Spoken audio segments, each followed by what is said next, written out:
प्रिय भक्तों, आज हम आपको सुनाने जा रहे हैं शुक्रवार के दिन सुनी जाने वाली मां पार्वती की एक ऐसी पावन और चमत्कारिक कथा जिसे सुनने मात्र से ही आपके जीवन के सारे दुख और दरिद्रता सदा के लिए दूर हो जाएगी। यह कथा है एक भोले भाले किसान रामू। बहुत पुराने समय की बात है। कनकपुर नाम का एक बहुत ही सुंदर और खुशहाल गांव हुआ करता था। उस गांव की मिट्टी में मानो सोना उगता था। उसी गांव में रामू नाम का एक किसान रहता था। रामू बहुत ही सीधा साधा, मेहनती और धर्म को मानने वाला इंसान था। उसके जीवन का बस एक ही नियम था, किसी का दिल नहीं दुखाना और जो भी रूखा सूखा मिले उसे भगवान का प्रसाद समझकर ग्रहण करना। रामू भगवान शिव और माता पार्वती का बहुत बड़ा भक्त था। हर शुक्रवार को वह माता पार्वती के मंदिर जाकर साफ सफाई करता और प्रेम भाव से उनकी पूजा करता था। रामू के माता पिता का देहांत बहुत पहले ही हो चुका था। उसके परिवार में केवल उसका छोटा भाई राजू था।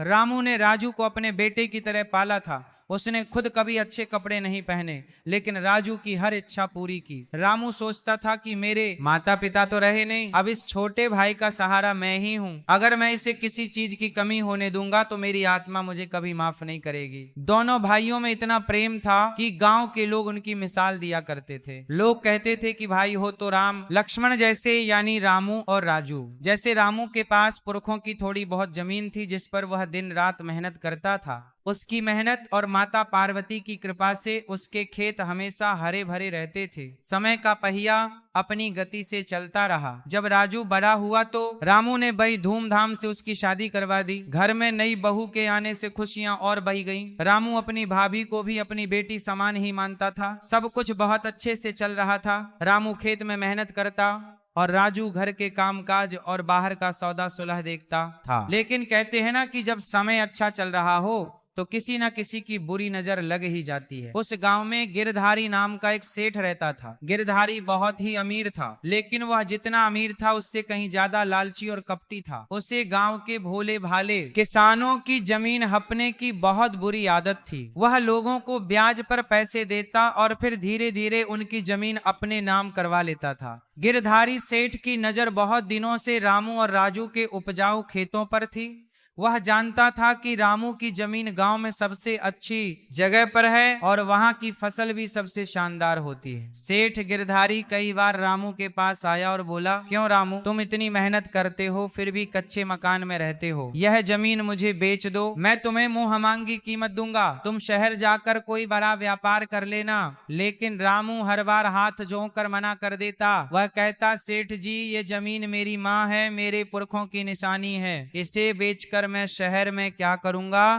मुझे अपने गांव और अपनी खेती से बहुत प्यार है और फिर मेरे पास माता पार्वती का दिया सब कुछ है मुझे, और पैसों का लालच नहीं है। रामू की बातें सुनकर गिरधारी मन ही मन जल भुन जाता था। उसे समझ आ गया था कि रामू को पैसों का लालच देखकर जमीन नहीं हथियाई जा सकती। उसने सोचा कि अगर सीधी उंगली से घी ना निकले तो उंगली टेढ़ी करनी पड़ती है। गिरधारी सेठ बहुत चालाक था। उसने देखा कि दोनों भाइयों में बहुत प्यार है और जब तक ये दोनों एक हैं तब तक इनकी ताकत को तोड़ना नामुमकिन है। अगर इस जमीन पर कब्जा करना है तो पहले इन दोनों भाइयों को अलग करना होगा, इनकी एकता को तोड़ना होगा।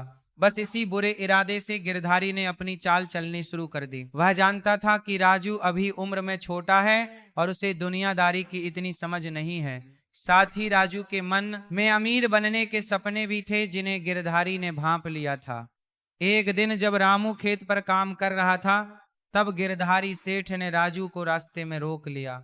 गिरधारी ने बड़े ही प्यार से अपनी बातों में शहद घोलते हुए राजू से कहा, अरे राजू भाई, तुम यहाँ पैदल क्यों जा रहे हो? तुम तो इस गांव के इतने प्रतिष्ठित किसान के भाई हो, तुम्हें तो गाड़ी में घूमना चाहिए। राजू ने सादगी से जवाब दिया, अरे सेठ जी, हम तो साधारण किसान हैं, हमारे पास गाड़ी कहाँ से आएगी? हम तो अपनी मेहनत की कमाई खाते हैं। गिरधारी सेठ ने मौका देखकर अपनी चाल चली। वह बोला, भोले हो तुम राजू, बहुत भोले हो।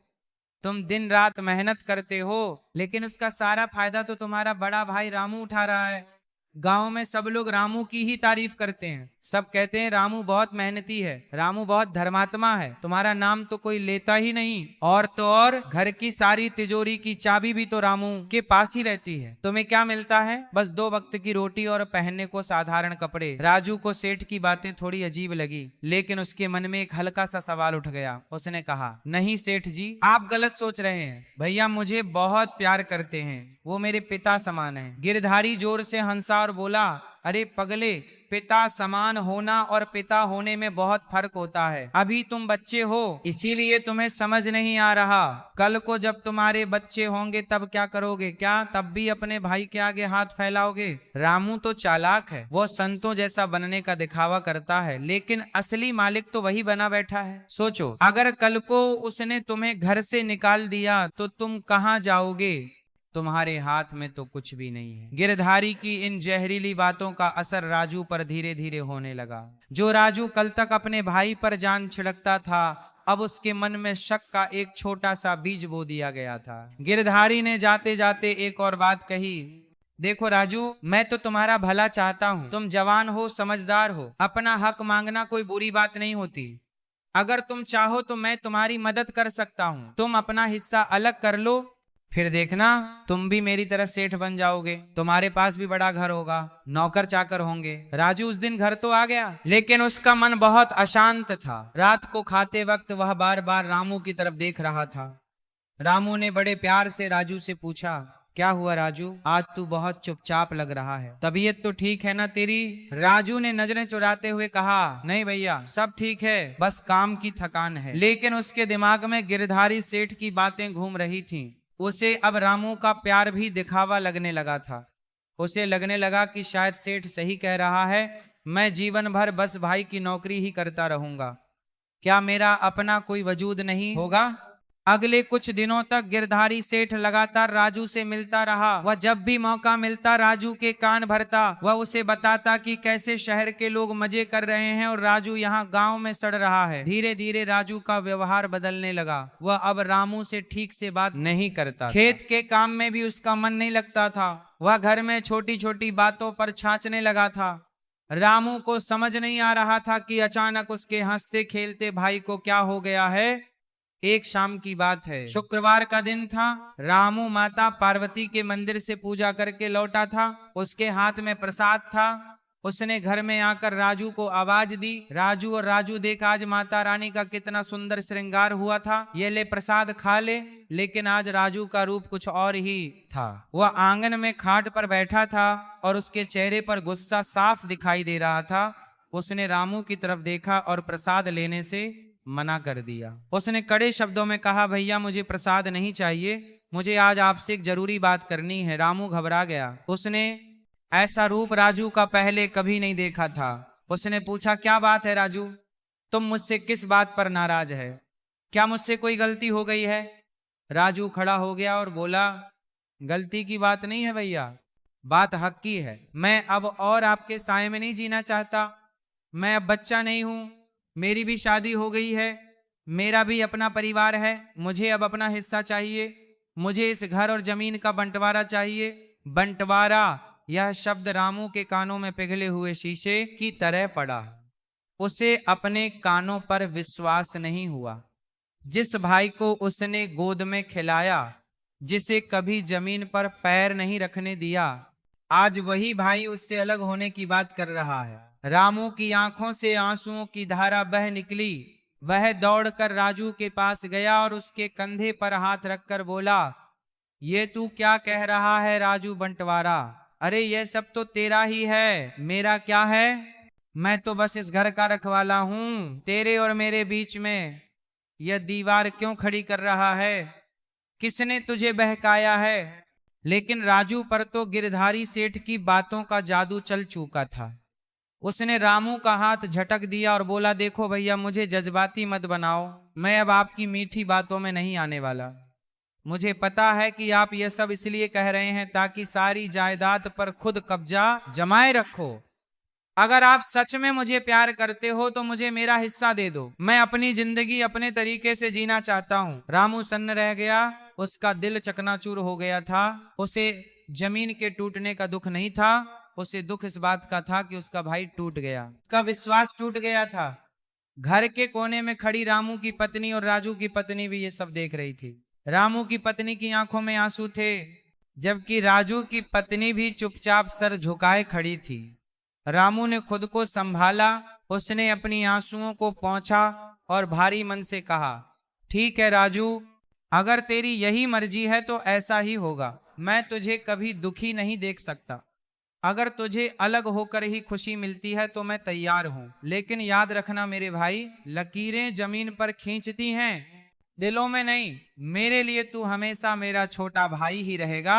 राजू ने बिना किसी दया के कहा, ये सब बातें रहने दो भैया, कल सुबह गांव की पंचायत बुला लो, सबके सामने फैसला होगा कि कौन सी जमीन किसको मिलेगी और घर का बंटवारा कैसे होगा। मुझे बाद में कोई लड़ाई झगड़ा नहीं चाहिए। उसे रात रामू के घर में चूल्हा नहीं जला। रामू पूरी रात माता पार्वती की मूर्ति के सामने बैठा रोता रहा। वो बार बार यही प्रार्थना कर रहा था, हे माँ, ये कैसी परीक्षा ले रही हो? मेरे भाई के मन में इतना मैल कहां से आ गया?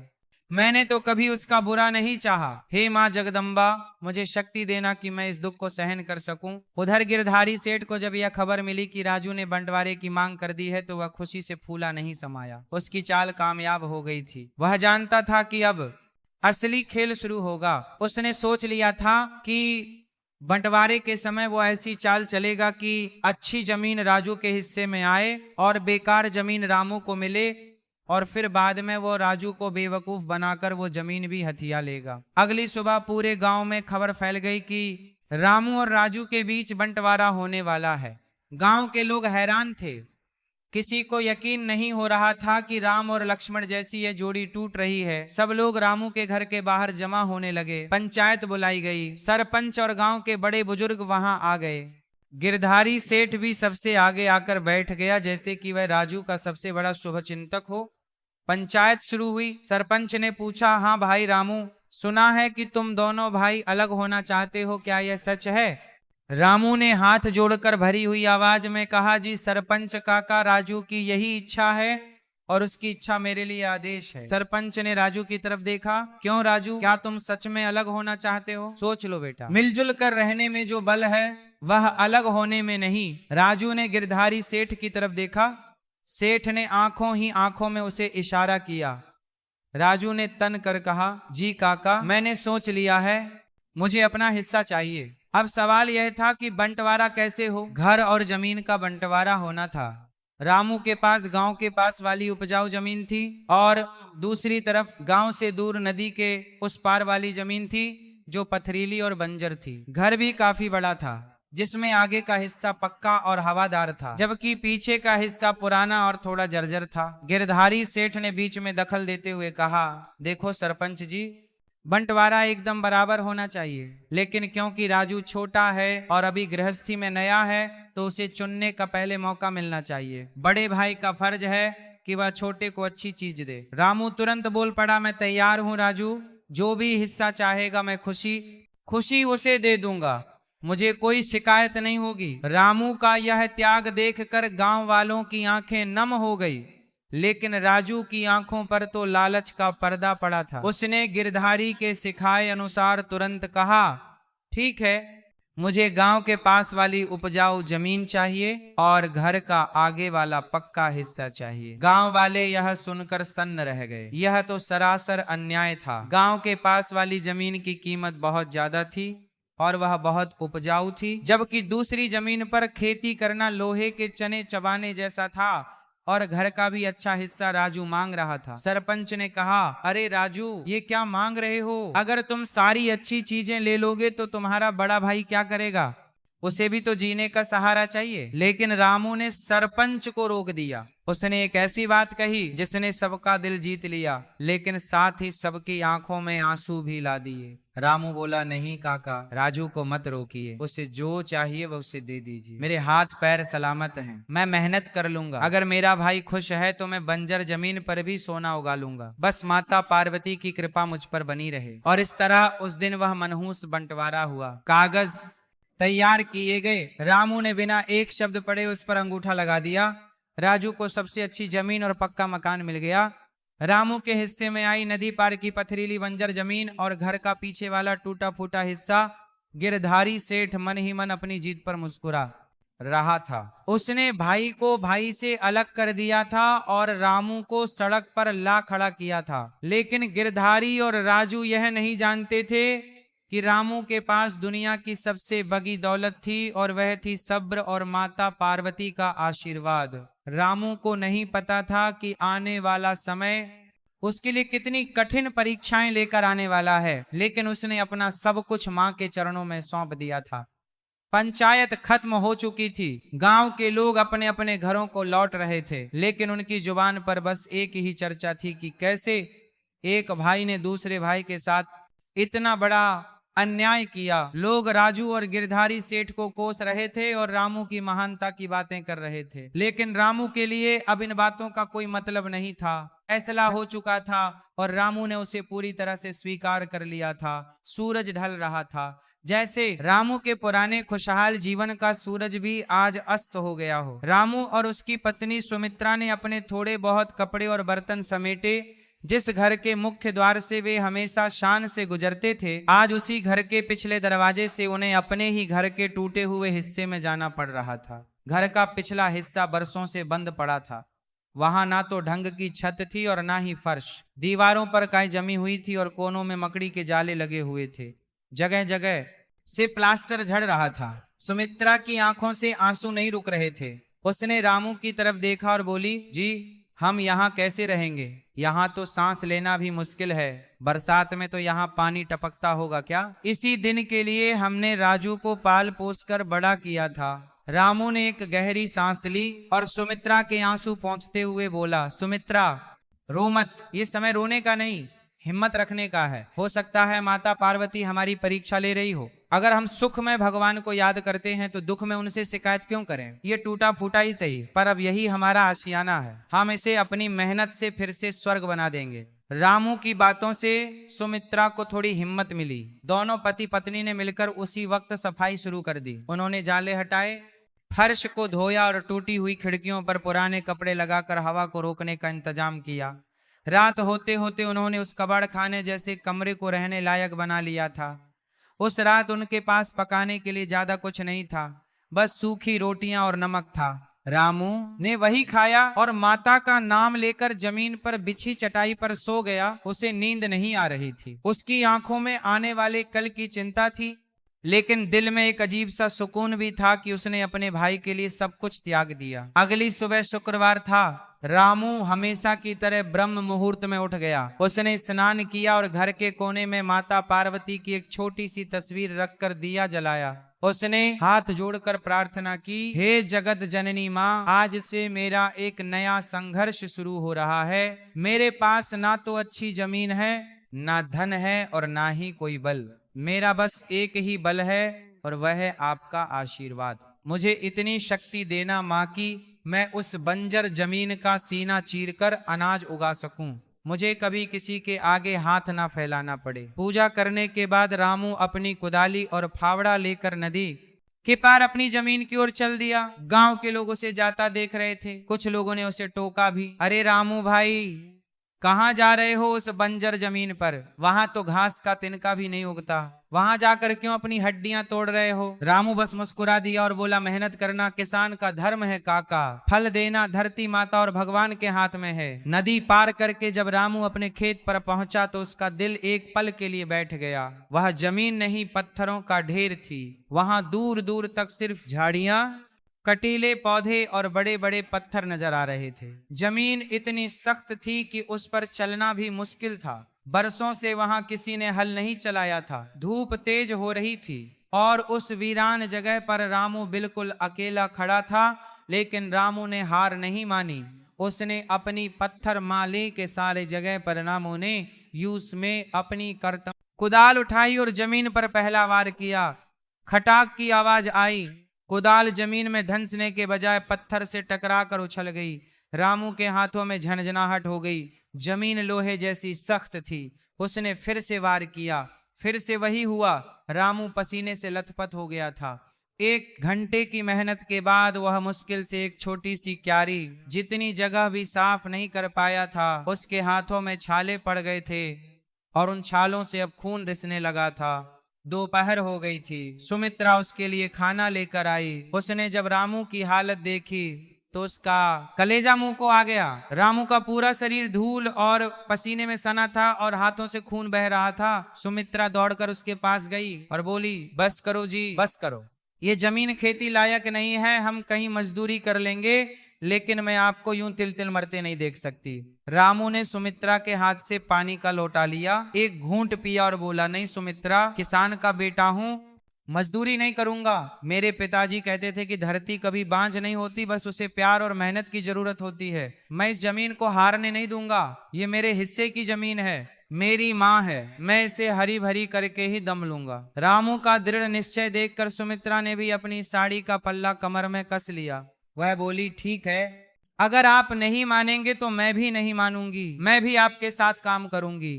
हम दोनों मिलकर इन पत्थरों को हटाएंगे। और फिर उस बंजर जमीन पर एक अद्भुत दृश्य देखने को मिला। पति और पत्नी दोनों मिलकर चिलचिलाती धूप में पत्थरों से लड़ रहे थे। वे बड़े बड़े चट्टानों को धकेलते, कटीली झाड़ियों को काटते और अपनी बंजर किस्मत को बदलने की कोशिश करते। शाम होते होते वे बुरी तरह थक चुके थे, लेकिन उन्होंने खेत के एक छोटे से कोने को साफ कर लिया था। यह एक बहुत छोटी शुरुआत थी, लेकिन उम्मीद की एक किरण थी। उधर गांव के उस पार राजू के घर में माहौल बिल्कुल अलग था। राजू को अच्छी उपजाऊ जमीन और पक्का मकान मिल गया था। उसे लगा कि अब उसे मेहनत करने की कोई जरूरत नहीं है। गिरधारी सेठ सुबह सुबह ही राजू के पास पहुंच गया था। गिरधारी ने राजू की पीठ थपथपाते हुए कहा, वाह भाई राजू, अब लग रहे हो तुम असली जमींदार। देखो, अब तुम बड़े आदमी हो गए हो। बड़े लोग खुद खेत में हल नहीं चलाते, वे तो मजदूरों से काम करवाते हैं।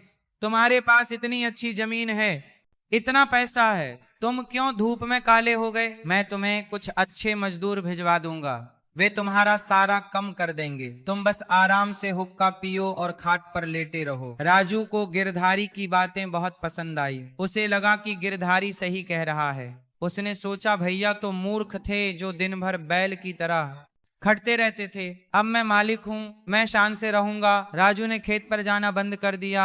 उसने गिरधारी के भेजे हुए मजदूरों को काम पर लगा दिया। वह दिन भर गांव के चौपाल पर बैठता, ताश खेलता और नए दोस्तों के साथ गप्पे मारता। घर में भी अब सादा खाना नहीं बनता था, रोज तरह तरह के पकवान बनने लगे थे।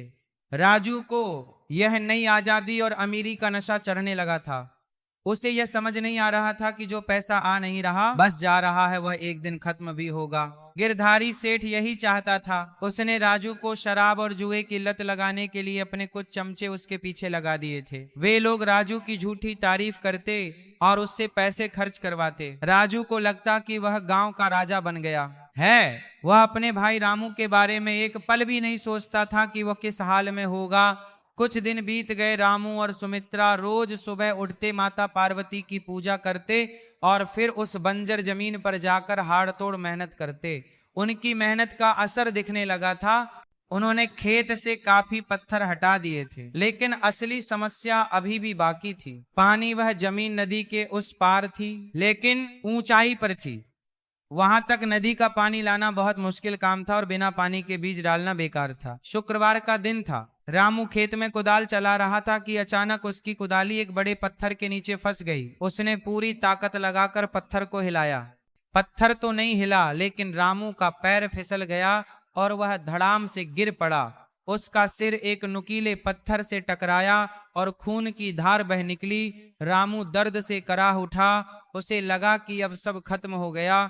वह वहीं जमीन पर लेट गया और आसमान की तरफ देखकर रोने लगा। माँ, हे माँ पार्वती, अब और कितनी परीक्षा लोगी? मेरे शरीर में अब ताकत नहीं बची है, मैं टूट रहा हूँ। माँ, अगर मुझे पानी नहीं मिला तो मेरी सारी मेहनत बेकार जाएगी, मैं भूखा मर जाऊंगा। लेकिन मेरी सुमित्रा का क्या होगा?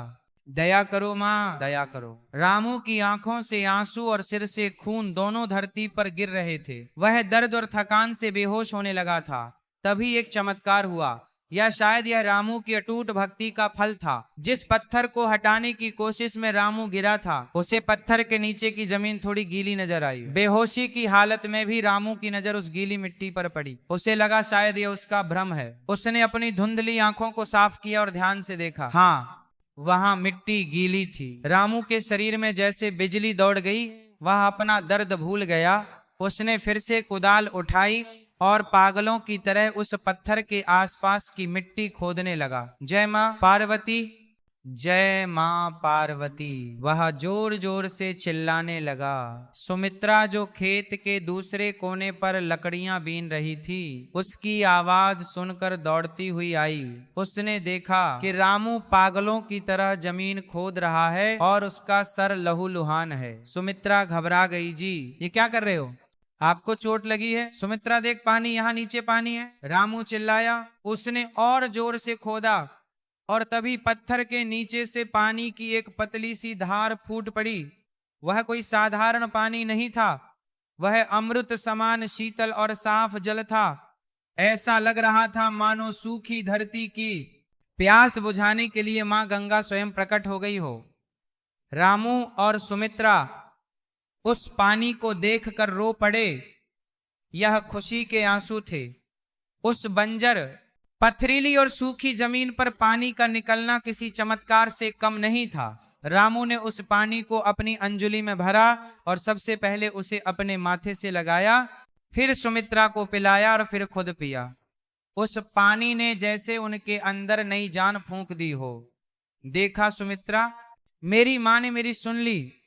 मैं कहता था ना कि अगर नीयत साफ हो और मेहनत सच्ची हो तो पत्थर से भी पानी निकल सकता है। आज शुक्रवार है, यह माता पार्वती का ही आशीर्वाद है। रामू ने वहीं घुटनों के बल बैठकर जमीन को माथा टेका। पानी मिल जाने से रामू की सबसे बड़ी समस्या हल हो गई थी। अब वह खेती कर सकता था। उसने उस छोटे से झरने के पास एक छोटा सा कुंड बना दिया ताकि पानी जमा हो सके।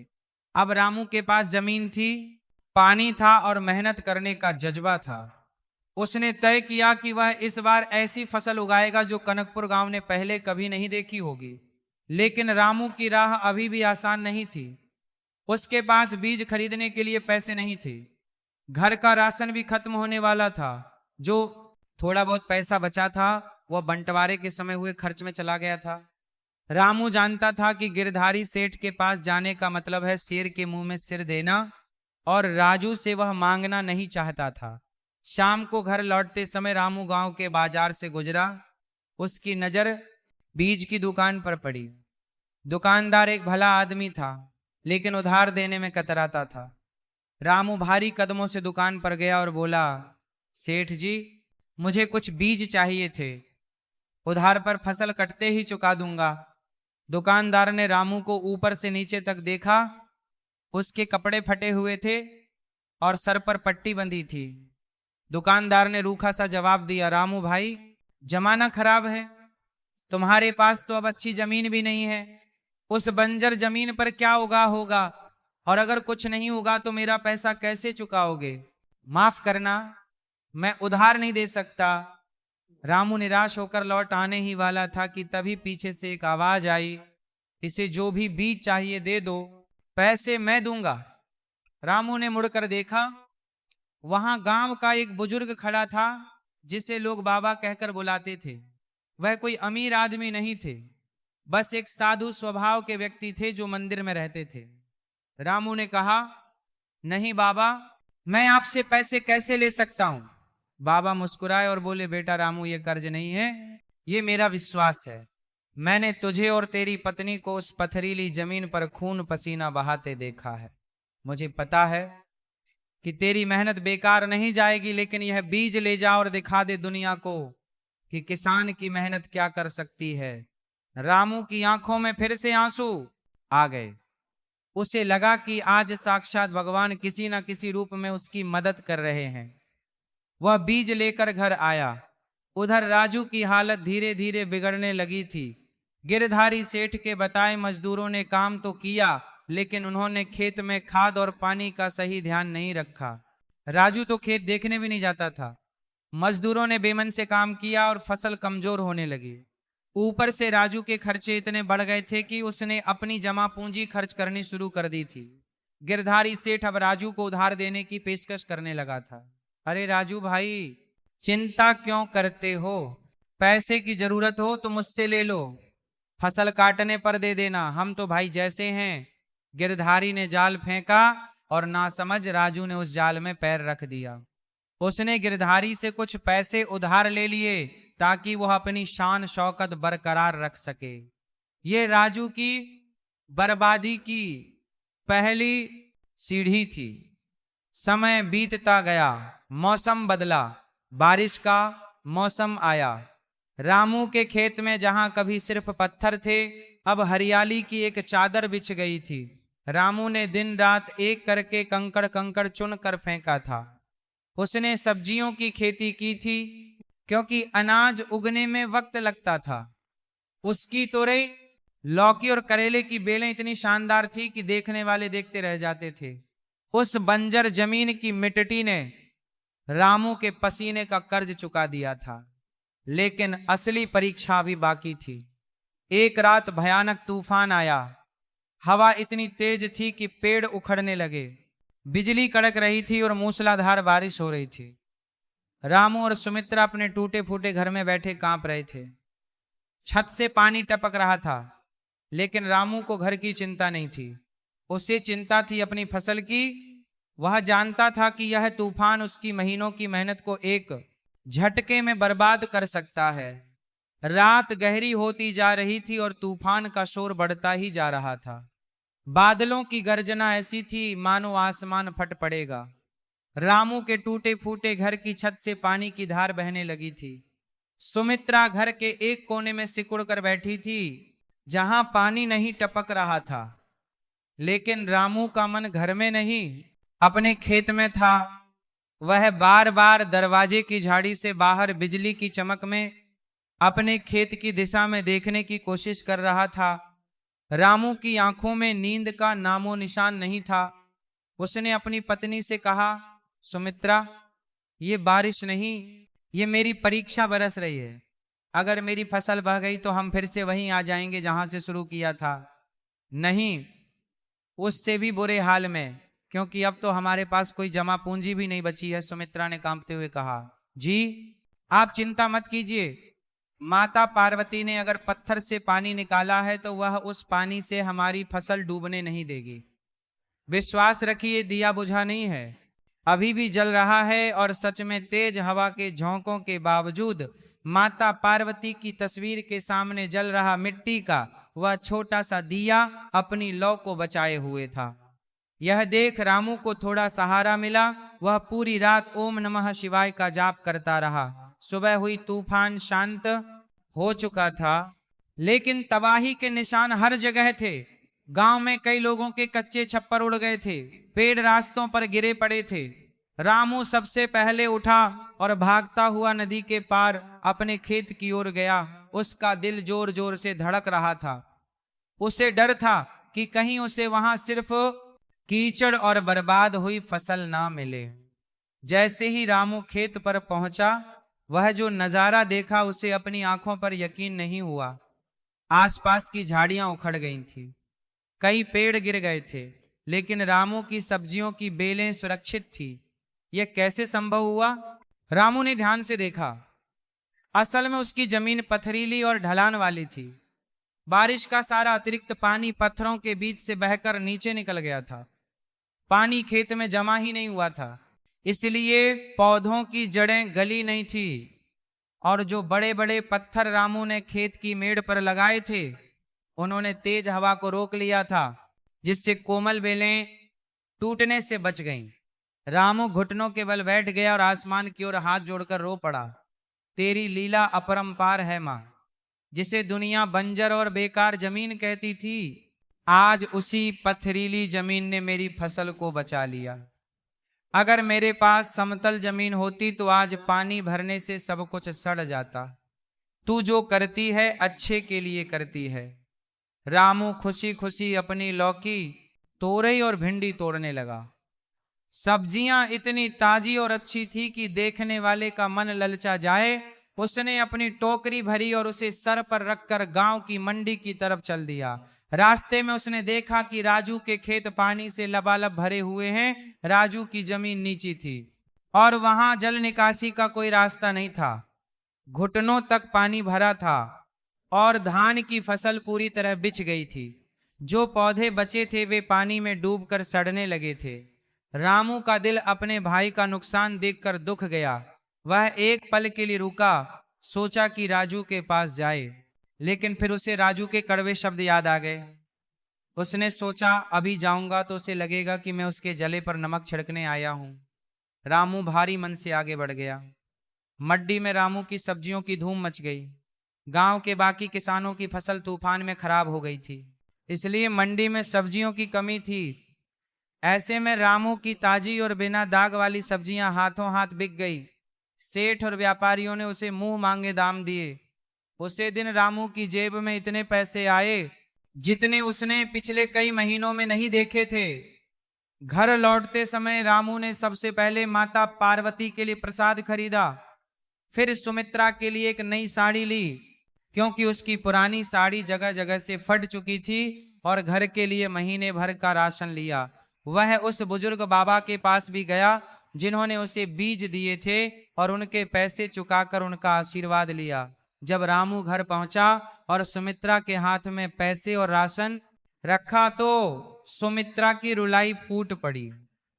आज उनके घर में कई महीनों बाद पेट भरकर और अच्छा खाना बनने वाला था।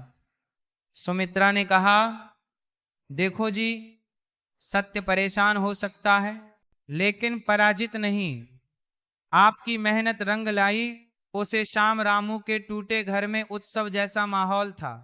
दूसरी तरफ राजू के घर में मातम छाया हुआ था। राजू दोपहर को सोकर उठा था। जब वह खेत पर गया तो अपनी बर्बाद फसल देखकर सन्न रह गया। उसने सिर पीट लिया। हाय, ये क्या हो गया? मेरी सारी मेहनत, मेरा सारा पैसा पानी में गया। राजू वहीं कीचड़ में बैठकर रोने लगा। उसे समझ नहीं आ रहा था कि अब वह क्या करे। उसने गिरधारी सेठ से जो कर्ज लिया था वह चुकाना तो दूर, अब खाने के लाले पड़ने वाले थे। तभी वहां गिरधारी सेठ अपनी छड़ी घूमता हुआ आता पहुंचा। गिरधारी तो पहले से ही जानता था कि क्या हुआ है, लेकिन उसने चेहरे पर झूठा दुख बनाया और बोला, अरे राम राम, ये तो बहुत बुरा हुआ राजू भाई। कुदरत का कहर भी गरीबों पर ही टूटा है। तुम्हारी इतनी अच्छी जमीन का यह हाल हो गया। राजू ने रोते हुए कहा, सेठ जी, मैं तो बर्बाद हो गया। मजदूरों को देने के लिए पैसे नहीं है, आपका ब्याज चढ़ रहा है और अभी यह फसल भी नहीं रही, मैं क्या करूं? गिरधारी ने राजू के कंधे पर हाथ रखा और अपनी अगली चाल चली। वह बोला, राजू, मुझे एक बात समझ नहीं आ रही। कल रात इतना भयानक तूफान आया, पूरा गांव तहस नहस हो गया। तुम्हारी इतनी मजबूत जमीन पानी में डूब गई, लेकिन मैंने सुना है कि नदी के उस पार तुम्हारे भाई रामू के खेत में एक पत्ता भी नहीं टूटा। उसकी फसल लहलहा रही है और आज वह मंडी में नोट छाप रहा था। राजू चौंक गया। क्या भैया, की फसल बच गई उस बंजर जमीन पर? गिरधारी ने आग में घी डालते हुए कहा, हाँ भाई, मुझे तो दाल में कुछ काला लगता है। सोचो, जो जमीन खेती के लायक नहीं थी वहां सोना उग रहा है और तुम्हारी उपजाऊ जमीन बंजर हो रही है। कहानी रामू ने कोई टोना टोटका तो नहीं करवा दिया। सुना है वह रोज मंदिर जाता है, पता नहीं वहां कौन सी पूजा पाठ करता है कि तुम्हारी किस्मत उससे छिन जाए। राजू का दिमाग तो पहले से ही काम नहीं कर रहा था। गिरधारी की बातों ने उसके शक को यकीन में बदल दिया। उसे लगने लगा कि उसकी बर्बादी का कारण उसकी अपनी लापरवाही नहीं बल्कि रामू का जादू टोना है। ईर्ष्या की आग ने राजू की बुद्धि को पूरी तरह जला दिया। गिरधारी ने देखा कि लोहा गर्म है तो उसने हथौड़ा मार दिया। वो बोला, खैर छोड़ो इन बातों को, भाई भाई में ये सब होता रहता है, तुम चिंता मत करो राजू, मैं हूं ना। तुम्हारा यह बुरा वक्त भी कट जाएगा। तुम्हें अगली फसल के लिए और घर के खर्च के लिए जितने पैसे चाहिए ले लो, कागज पर अंगूठा लगा दो, बस एक औपचारिकता है। राजू ने बिना एक पल सोचे, बिना कागज पढ़े फिर से गिरधारी के लाए कागजों पर अंगूठा लगा दिया। उसे नहीं पता था कि इस बार उसने अपनी जमीन गिरवी रखने के कागजों पर अंगूठा लगाया है। शाम को राजू शराब पीकर घर आया। उसका गुस्सा 7वें आसमान पर था। रामू के घर से खुशबू उठी आ रही थी। सुमित्रा ने आज खीर बनाई थी। वह खुशबू राजू की नाक में पहुंची तो उसे गिरधारी की बातें याद आ गई। वह लड़खड़ाते कदमों से रामू के दरवाजे पर पहुंचा और जोर जोर से दरवाजा पीटने लगा। बाहर निकल रामू, बाहर निकल, पाखंडी राजू चिल्लाया। रामू और सुमित्रा घबराकर बाहर आए। रामू ने देखा कि राजू नशे में धुत है।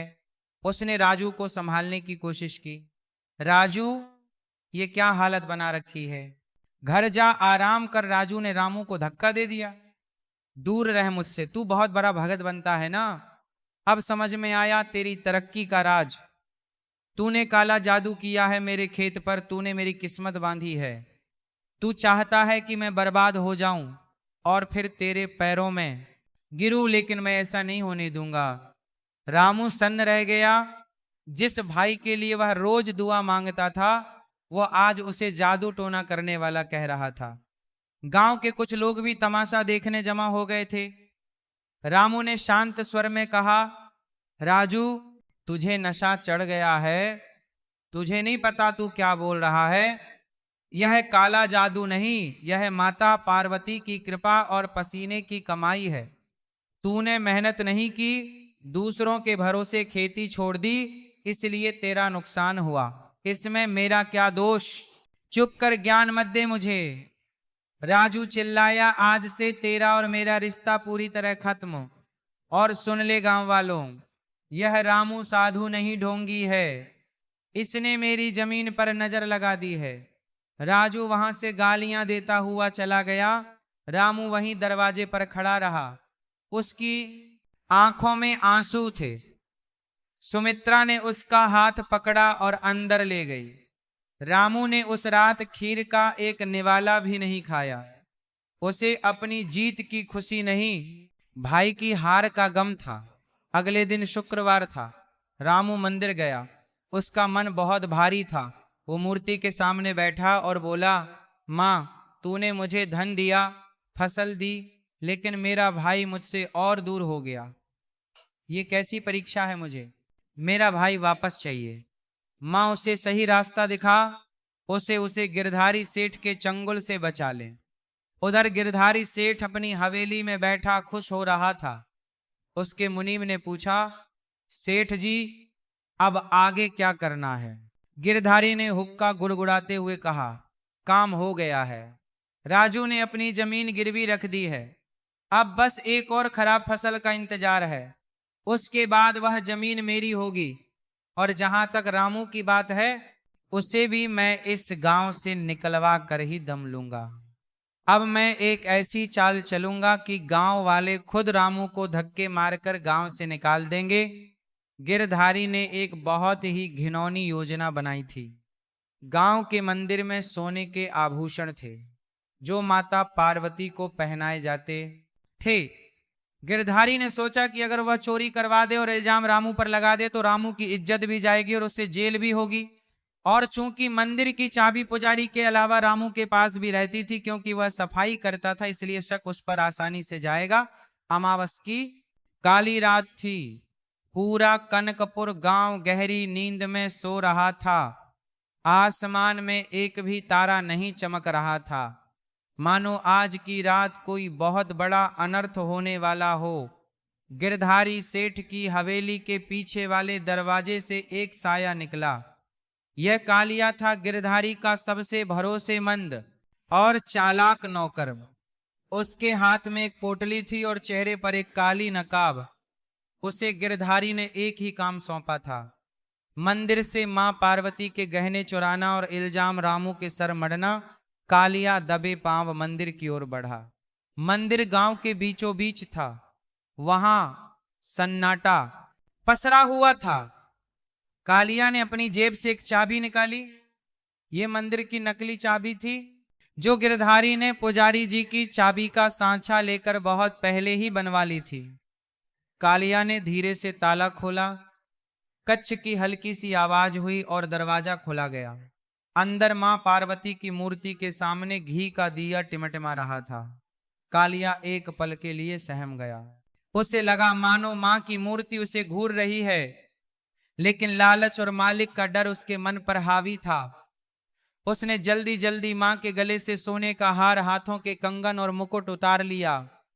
उसने सारे गहने अपनी पोटली में भर ली, लेकिन उसने एक छोटा सा सोने का कंगन अलग निकाल लिया। चोरी करने के बाद कालिया वहां से सीधा रामू के घर की तरफ गया। रामू का घर गांव के किनारे था और वहां अंधेरा भी ज्यादा था। रामू और सुमित्रा अपने कच्चे मकान के अंदर गहरी नींद में थे।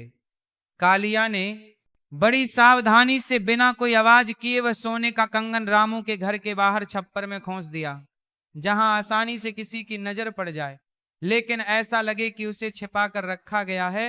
अपना काम पूरा करके कालिया अंधेरे में गायब हो गया। सुबह हुई। शुक्रवार का दिन था। पूरब दिशा में सूरज की लालिमा छा रही थी। रामू अपनी आदत के अनुसार ब्रह्म मुहूर्त में उठा। स्नान करके वह लोटा भर जल और ताजा फूल लेकर मंदिर की ओर चल दिया। उसका मन बहुत प्रसन्न था। वह मन ही मन मां का भजन गुनगुना रहा था। जैसे ही रामू मंदिर की सीढ़ियां चढ़ा, उसका दिल धक से रह गया। मंदिर का मुख्य दरवाजा आधा खुला था। रामू के हाथ से फूलों की थाली छूट गई। वह बदहवास सा अंदर दौड़ा। अंदर का नजारा देखकर उसके पैरों तले जमीन खिसक गई। मां पार्वती की मूर्ति सूनी थी। सारे आभूषण गायब थे।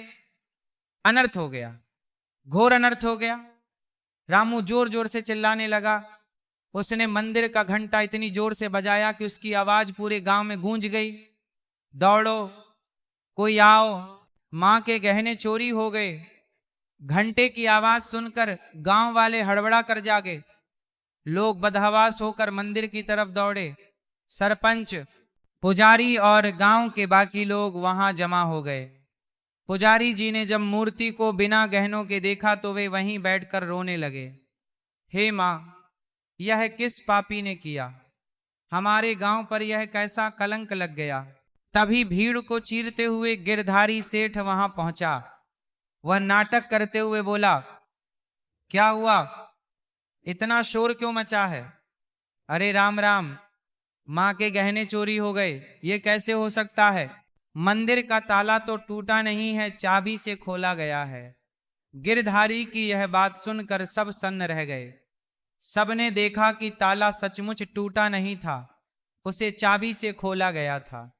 गिरधारी ने भीड़ की तरफ देखा और अपनी जहरीली आवाज में बोला, भाइयों, ताला नहीं टूटा, इसका मतलब चोर कोई बाहर का नहीं है, चोर इसी गांव का है। और वह ऐसा आदमी है जिसके पास मंदिर की चाबी रहती हो या जो रोज सबसे पहले मंदिर आता हो। सबकी नजरें पुजारी जी पर गई, लेकिन पुजारी जी तो 80 साल के बूढ़े थे। उन पर कोई शक करो, कोई नजरें पर संथा के हैं, नहीं कर सकता था। फिर अचानक सबकी नजरें रामू पर टिक गई। रामू रोज मंदिर की सफाई करता था और पुजारी जी अक्सर उसे चाबी दे देते थे ताकि वह सुबह जल्दी सफाई कर सके। सरपंच ने कड़ी आवाज में पूछा, रामू, आज सुबह सबसे पहले मंदिर कौन आया था? रामू ने कांपते हुए हाथ जोड़े और बोला, सरपंच काका, मैं ही आया था, लेकिन जब मैं आया तो दरवाजा खुला था। मैंने चोरी नहीं की है काका, मैं तो मां का भक्त हूं। मैं ऐसा सपने में भी नहीं सोच सकता। गिरधारी चिल्लाया, भक्ति का ढोंग मत करो रामू, हम सब जानते हैं कि आजकल तुझे पैसों की कितनी भूख है। तूने बंटवारे में बंजर जमीन ली, फिर अचानक तेरी फसल अच्छी हो गई। तूने मंडी में नोट छापे और अब तुझे और पैसा चाहिए होगा। ये सब तूने ही किया है। तू रोज सुबह अकेले मंदिर आता है, यह काम तेरे सिवा और कोई नहीं कर सकता। रामू रोते हुए गिरधारी के पैरों में गिर पड़ा। सेठ जी, आप मुझ पर इतना बड़ा इल्जाम मत लगाइए। मैं गरीब जरूर हूं, लेकिन चोर नहीं हूं। आप मेरा घर देख लीजिए, मेरा खेत देख लीजिए। मैंने कभी हराम का 0.01 नहीं खाया। राजू भी भीड़ में खड़ा यह सब देख रहा था। उसका मन द्वंद्व में फंसा था। एक तरफ उसका सगा भाई था और दूसरी तरफ गिरधारी की भरी हुई बातें। उसने कुछ नहीं कहा, बस चुपचाप खड़ा रहा। तभी गिरधारी ने कहा, सरपंच जी, बातों से सच सामने नहीं आएगा, तलाशी लेनी पड़ेगी। अगर रामू सच्चा है तो इसे डरना नहीं चाहिए। चलो अभी रामू के घर की तलाशी लेते हैं। पूरा गांव रामू के घर की ओर चल पड़ा। रामू सबसे आगे चल रहा था। उसका सर झुका हुआ था। उसे अपने ऊपर नहीं बल्कि अपने भगवान पर भरोसा था कि सांच को आंच नहीं। वह रामू के घर पहुंचे। सुमित्रा बाहर ही खड़ी थी। भीड़ को देखकर घबरा गई। सरपंच ने कहा, सुमित्रा, हमें घर की तलाशी लेनी है। मंदिर में चोरी हुई है और शक रामू पर है। सुमित्रा को जैसे काठ मार गया। उसने रामू की तरफ देखा। रामू की आंखों में आंसू थे। सुमित्रा ने रास्ता छोड़ दिया। गांव के कुछ लोग और गिरधारी के आदमी घर के अंदर घुसे। उन्होंने बक्से खोले, अनाज के डिब्बे पलटे, बिस्तर झाड़ा। अंदर कुछ नहीं मिला। रामू ने राहत की सांस ली। वह बोला, देख लिया सरपंच काका, मेरे घर में कुछ नहीं है। मैंने कहा था ना कि मैं निर्दोष हूं। लेकिन गिरधारी इतनी आसानी से हार मानने वाला नहीं था। उसने अपने आदमी को इशारा किया। कालिया चिल्लाया, अरे अंदर नहीं तो बाहर भी तो छिपा सकता है। वह छत पर देखो, वहां कुछ चमक रहा है। सबकी नजरें छप्पर की ओर गई। सरपंच ने एक आदमी को ऊपर चढ़ने को कहा। उस आदमी ने छप्पर में हाथ डाला और वहां से सोने का वही कंगन निकाल लिया जो कालिया ने रात को वहां रखा था। मिल गया, मिल गया सबूत। गिरधारी जोर से चिल्लाया। कंगन देखते ही रामू के पैरों तले से जमीन निकल गई। उसे अपनी आंखों पर विश्वास नहीं हो रहा था। यह मेरे घर में कैसे आया, मुझे नहीं पता। यह साजिश है, कोई मुझे फंसा रहा है। रामू चीख पड़ा, लेकिन अब कोई उसकी सुनने वाला नहीं था। सबूत सबके सामने था। गांव वाले जो कल तक रामू की जय जयकार कर रहे थे, अब उसे गालियां देने लगे। धिक्कार है तुझ पर रामू, तूने मां के गहने चुराए। हमें तो लगता था तू देवता है, पर तू तो आस्तीन का सांप निकला। इसने हमारे गांव की नाक कटवा दी। इसको तो जूतों से मारना चाहिए। सरपंच ने गुस्से में कहा, रामू, अब और कुछ कहना बाकी है। गहना तेरे घर से मिला है। तूने धर्म को लज्जित किया है। पंचायत का फैसला है कि तुझे अभी इसी वक्त पुलिस के हवाले किया जाएगा, और जब तक फैसला नहीं हो जाता तेरा और तेरे परिवार का हुक्का पानी बंद। कोई भी गांव वाला तुझसे बात नहीं करेगा। पुलिस को बुलाया गया। रामू की कलाई में हथकड़ी पहना दी गई। सुमित्रा दहाड़े मार मार कर रो रही थी। वह कभी सरपंच के पैरों में गिरती तो कभी राजू के पास जाकर गिड़गिड़ाती, राजू भैया कुछ तो बोलो, तुम्हारे भैया चोर नहीं हैं। तुम तो उन्हें बचपन से जानते हो, बचा लो उन्हें। लेकिन राजू पत्थर बना खड़ा रहा। उसके मन में गिरधारी का वह जहर पूरी तरह फैल चुका था कि रामू ने काला जादू किया है। उसने सोचा, शायद भगवान ने ही इसे सजा दी है। उसने अपनी भाभी का हाथ झटक दिया और मुंह फेर लिया। पुलिस रामू को जीप में बैठा कर ले गई। जाते जाते रामू ने मुड़कर अपने भाई, अपने घर और दूर दिख रहे मंदिर के शिखर को देखा। उसकी आंखों में एक ही सवाल था, मां, मैंने तेरी इतनी भक्ति की, क्या उसका यही फल है? रामू को थाने ले जाकर बंद कर दिया गया। थानेदार गिरधारी सेठ का जानकार था। गिरधारी ने पहले ही उसे पैसे खिला दिए थे। थानेदार ने रामू को बहुत मारा पीटा। बोल, बाकी खाने कहाँ है? रामू दर्द से तड़पता रहा, लेकिन उसके मुंह से बस यही निकला, साहब, मैंने चोरी नहीं की, मैं निर्दोष हूं। उधर गांव में रामू के घर पर सन्नाटा था। सुमित्रा अकेली बैठी शून्य में ताक रही थी। उसके पति को चोर साबित कर दिया गया था। उसका देवर उसका साथ छोड़ चुका था और पूरा गांव उसके खिलाफ था। उसके पास अब जीने का कोई सहारा नहीं बचा था। लेकिन कहते हैं कि जब सारे दरवाजे बंद हो जाते हैं तब भगवान कोई ना कोई खिड़की खोल देता है। रात हुई। राजू अपने घर की छत पर लेटा था। उसे नींद नहीं आ रही थी।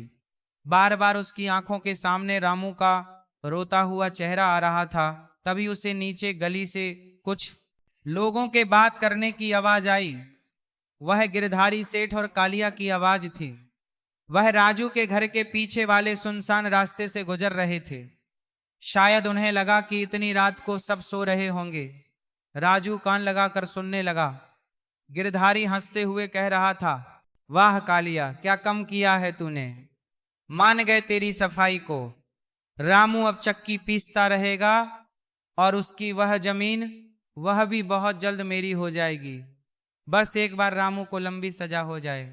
कालिया बोला, मालिक, लेकिन वह बाकी गहने जो मेरे पास हैं उनका क्या करें। गिरधारी बोला, उन्हें अभी छुपा कर रख। जब मामला ठंडा पड़ जाएगा तब शहर ले जाकर बेचेंगे। बेचारा रामू सोच रहा होगा कि उसकी मां पार्वती ने उसे क्यों नहीं बचाया।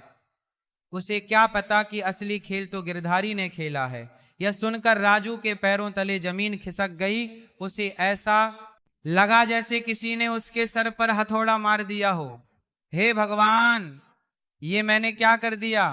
मेरा भाई निर्दोष था, वह सच कह रहा था, और यह गिरधारी, यह सांप, इसने मेरे भाई को फंसाया और मैं चुपचाप तमाशा देखता रहा। राजू का नशा, उसका घमंड, उसकी गलतफहमी सब एक पल में चकनाचूर हो गई। उसे अपनी गलती का एहसास हुआ। उसे याद आया कि कैसे रामू ने उसके लिए अपनी जमीन छोड़ दी थी, कैसे उसने हमेशा उसे बेटे की तरह प्यार किया था, और बदले में उसने क्या दिया, धोखा और अपमान। राजू की आंखों से पश्चाताप के आंसू बहने लगे। उसने उसी वक्त कसम खाई, भैया मुझे माफ कर दो, मैं बहुत बड़ा पापी हूं, लेकिन अब मैं चुप नहीं बैठूंगा। मैं आपको बचाऊंगा, चाहे इसके लिए मुझे अपनी जान ही क्यों ना देनी पड़े। लेकिन राजू यह भी जानता था कि गिरधारी बहुत ताकतवर है। अगर वह सीधे जाकर लड़ेगा तो गिरधारी उसे भी मरवा सकता है या फंसा सकता है। उसे दिमाग से काम लेना होगा। कल शुक्रवार था। राजू को याद आया कि भैया कहते थे शुक्रवार माँ का दिन है। इस दिन माँ अपने भक्तों की पुकार जरूर सुनती हैं। राजू ने एक योजना बनाई। उसे पता करना था कि कालिया ने बाकी गहने कहाँ छिपाए हैं। अगर वह गहने मिल जाएं तो रामू बेदाग साबित हो जाएगा। राजू ने पूरी रात जाग कर बिताई। उसे पता था कि अब एक पल की भी देरी उसके भाई की जिंदगी बर्बाद कर सकती है। सुबह होते ही राजू ने वही किया जो गिरधारी सेठ ने कभी सोचा भी नहीं था। राजू सीधा पुलिस थाने नहीं गया, क्योंकि उसे पता था कि थानेदार बिका हुआ है।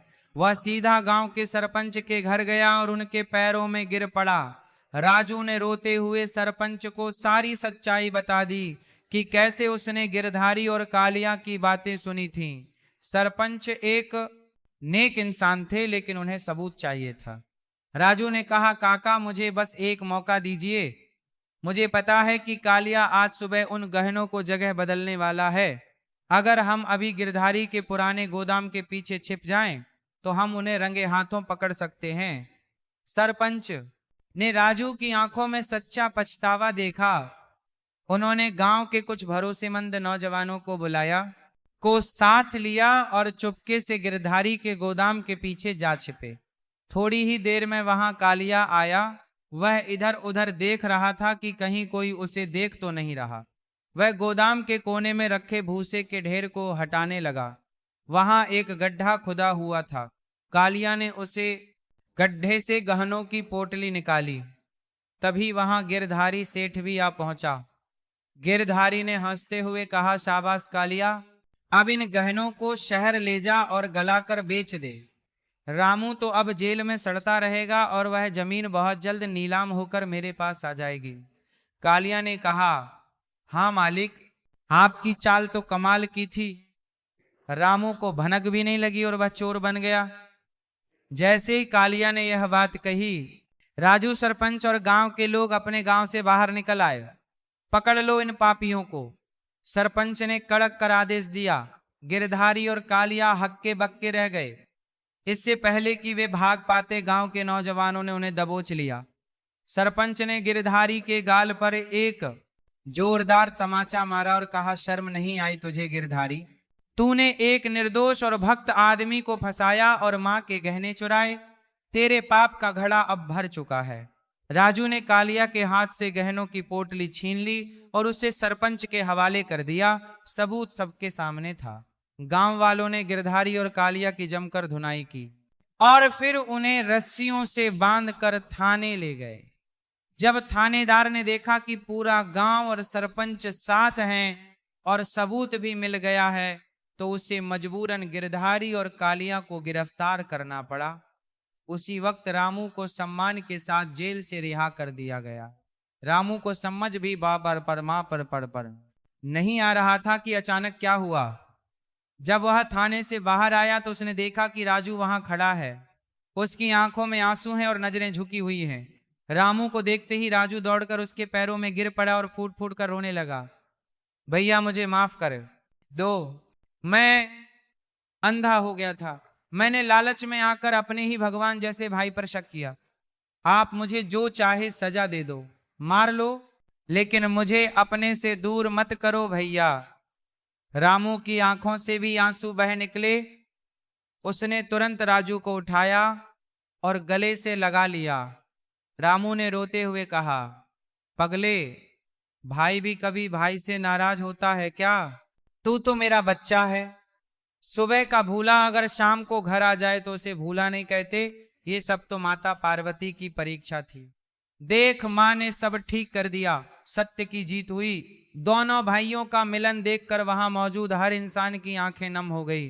रामू और राजू गांव वालों के साथ जयकारे लगाते हुए घर लौटे। सुमित्रा जो घर के दरवाजे पर बैठी आस लगाए देख रही थी, अपने पति को सही सलामत और देवर को सुधरा हुआ देखकर खुशी से झूम उठी। उस दिन शुक्रवार था। रामू, राजू और सुमित्रा ने मिलकर मंदिर को धोया। मां पार्वती का भव्य श्रृंगार किया और वापस मिले गहने मां को पहनाए। पूरा गांव उसे आरती में शामिल हुआ। उस रात घर पर राजू ने एक और फैसला लिया। उसने सबके सामने कहा, भैया ये बंटवारा गलत था। मैं ये दीवार तोड़ना चाहता हूं। आज से हम अलग नहीं रहेंगे। मेरी जमीन और आपकी जमीन अब एक होगी। हम मिलकर खेती करेंगे। रामू ने मुस्कुराते हुए हामी भरी। अगले ही दिन दोनों भाइयों ने मिलकर घर के बीच की दीवार तोड़ दी। राजू ने अपनी उपजाऊ जमीन और रामू ने अपनी मेहनत से उपजाऊ बनाई हुई उस पथरीली जमीन को मिला दिया। अब उनके पास गांव का सबसे बड़ा खेत था। दोनों भाइयों की मेहनत और मां के आशीर्वाद का ऐसा रंग चढ़ा कि उनकी खेती में मानो सोना बरसने लगा। राजू अब पूरी तरह बदल चुका था। उसने बुरी संगत छोड़ दी थी और वह भी रामू की तरह मेहनती और धर्मपरायण बन गया था। जिस गिरधारी ने उन्हें तोड़ने की कोशिश की थी, वह जेल की सलाखों के पीछे अपने कर्मों की सजा काट रहा था। रामू का परिवार अब सुखी और संपन्न था। वह हर शुक्रवार को मां पार्वती की कथा सुनते और व्रत रखते।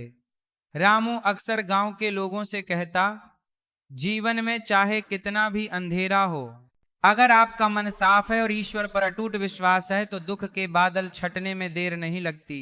धैर्य और धर्म यही सुखी जीवन का मूल मंत्र है। इस तरह मां पार्वती की कृपा से उजड़ा हुआ घर फिर से बस गया और दो भाइयों का प्यार अमर हो गया।